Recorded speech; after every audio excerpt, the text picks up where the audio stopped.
Assalamualaikum warahmatullahi wabarakatuh. Nama saya Ramadhan Swandi akan menyampaikan materi tentang penyuntingan karya ilmiah. Penyuntingan adalah kegiatan mengkoreksi suatu karya tulis ilmiah agar suatu karya tulis ilmiah siap dipublikasikan.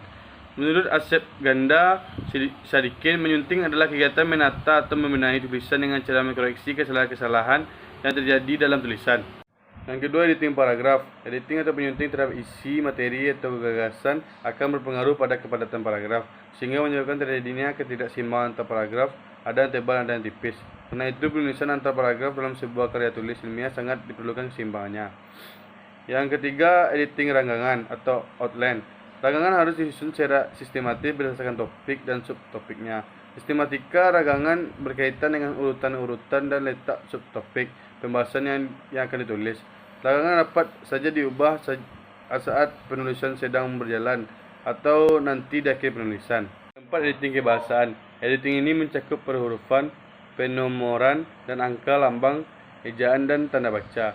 Editing kebahasaan mempunyai banyak fungsi, antara lain untuk standarisasi sebuah karya tulis ilmiah. Selain itu juga bahasa dapat menjadikan pemanis dan menambah daya tarik pembaca.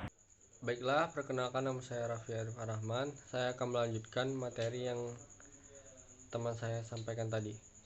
C. Langkah-langkah penyuntingan karya tulis ilmiah. Yang pertama, bacalah setiap kalimat berulang-ulang sampai mendapatkan esensinya. Kemudian, tuangkan dalam bentuk yang murni. 2. Bacalah naskah berapa kali dengan fokus yang berbeda-beda. Yang ketiga, kenali pola kesalahan yang biasanya kita dapati setelah karya tulis diedit.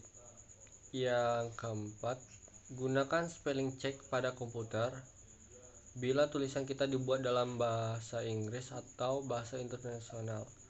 Yang kelima, perhatikan ide utama dan ide pendukung dalam setiap paragraf.